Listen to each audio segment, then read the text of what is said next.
Sedela som v taxíku a uvažovala, či som sa na večer nevyobliekala prehnane. Pozrela som sa cez okno a uvidela som mamu, ako sa prehrabáva v kontajneri s odpadkami. Bolo tesne po zotmení. Búrlivý marcový vietor bičoval paru vychádzajúcu z poklopov a ľudia sa náhlili po chodníkoch s vyhrnutými goliermi. Uviazla som v dopravnej zápche 2 bloky od miesta, kde sa mal konať večierok. Mama stála 5 metrov odo mňa. Okolo pliec mala na ochranu pred jarným chladom uviazané handry a hrabala sa v odpade. Jej pes, čierno-biely kríženec teriéra, sa jej hral pri nohách. Mamine gestá mi boli dôverne známe. Spôsob, akým nachyľovala hlavu a vysúvala spodnú peru, keď študovala predmety s potenciálnou hodnotou, ktoré vylovila zo smetí. I to, ako sa jej oči detsky rozžiarili, keď našla niečo, čo sa jej páčilo. Dlhé vlasy mala prešedivené, strápaté a matné, oči hlboko vpadnuté, no ešte vždy mi pripomínala mamu z môjho detstva, ktorá skákala do vody z útesov, maľovala v púšti a nahlas čítala Shakespearea. Jej lícne kosti boli stále výrazné a pevné, no pokožku mala vysušenú a červenú v dôsledku toho, že bola počas všetkých ročných období vystavená na pospas živlom. Okolo idúcim zrejme pripadala rovnaká ako ktorýkoľvek z tisícok bezdomovcov v New York City. Odvtedy, čo som ju naposledy videla, už prešli mesiace. A keď zdvihla hlavu, ovládla ma panika, že ma uvidí a zakričí moje meno a že niekto, čo mierí na ten istý večierok, nás uvidí spolu. Mama sa predstaví a moje tajomstvo vyjde najavo. Spustila som sa na sedadle čo najnižšie, sklonila som hlavu a požiadala šoféra, aby sa obrátil a odviezol ma domov na Park Avenue. Taxík zastal pred môjim domom. Vrátnik mi podržal dvere a liftboy ma vyviezol na moje poschodie. Manžel, ako po väčšinu večerov, bol ešte v práci a v byte bolo ticho, až na klopkanie mojich podpätkov po vyleštenej drevenej dláške. Ešte vždy som bola rozrušená z toho, že som tak nečakane uvidela mamu. Z pohľadu na ňu, ako sa šťastne prehrabáva v odpadkoch. Pustila som si Vivaldiho v nádeji, že ma hudba upokojí. Rozhliadla som sa po izbe. Boli tam bronzové a strieborné vázy z prelomu 19. a 20. storočia a staré knihy so zodratými koženými chrbtami, ktoré som pokúpila na blžších trhoch. Georgiánske mapy, čo som dala zarámovať, perské koberce a výplňou prepchaté kožené kreslo, do ktorého som sa rada uvelebila na konci dňa. Usilovala som sa vytvoriť z toho miesta svoj domov, zmeniť ho na byt, kde by rada bývala osoba, ktorou som chcela byť. No nevedela som si izbu vychutnať. Vždy ma trápilo, že mama a otec sa chúlia niekde na chodníku pri mriežke nad tepelným potrubím.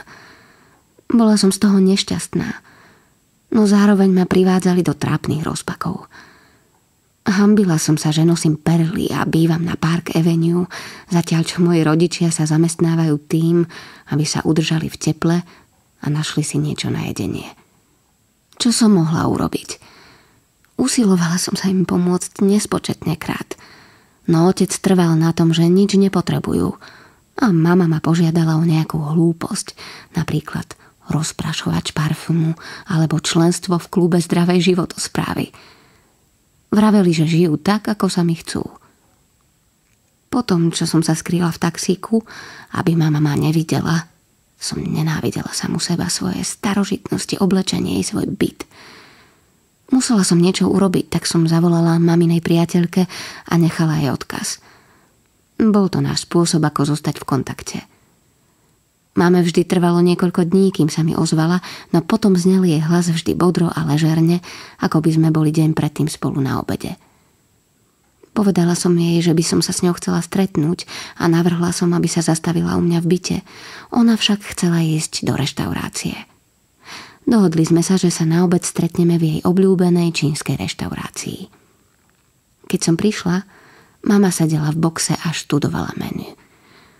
Urobila, čo mohla, aby ako tak vyzerala. Na sebe mala objemný sivý sveter s len zopár nenápadnými škvrnami a čierne kožené mužské topánky. Umyla si tvár, no krk a spánky boli ešte vždy tmavé od špiny. Zazrela ma a nadšene mi zamávala. To je moje dievčatko, zvolala. Poboskala som ju na líce. Mama si napchala do kabelky všetky plastové obaly so sójovou či pomarančovou omáčkou a korenenou horčicou, čo boli na stole. Teraz do nej vyprázdnila aj drevenú misku s instantnými rezancami. Malá pochuťka na neskôr, vysvetlila mi. Objednali sme si. Mama si vybrala plody mora. Vie, že ich zbožňujem, povedala. Rozhovorila sa o Picassovi. Videla retrospektívu jeho diela a dospela k záveru, že ho veľmi preceňujú. Podľa nej bol celý kubizmus hlúpy výmysel. Po svojom ružovom období už nevytvoril nič ozaj hodnotné. Robím si o teba starosti, prihovorila som sa jej. Povedz, čo môžem urobiť, aby som ti pomohla. Jej úsmev povedol. Prečo si myslíš, že potrebujem tvoju pomoc? Nie som bohatá, povedala som, ale mám peniaze. Povedz mi, čo potrebuješ. Na okamih sa zamyslela. Zišla by sa mi elektrolytická kúra. Hovor vážne. Hovorím vážne. Ak žena dobre vyzerá, dobre sa cíti. No tak mama. Stuhli mi pleci ako vždy počas týchto rozhovorov. Hovorím o niečom, čo by ti mohlo pomôcť zmeniť svoj život. Zlepšiť ho. Chceš mi pomôcť zmeniť môj život? Spýtala sa mama. Som v pohode. Ty si tá, čo potrebuje pomoc. Tvoje hodnoty sú pomýlené. Mama. Pred pár dňami som videla, ako sa prehrabuješ v odpadkoch v East Village.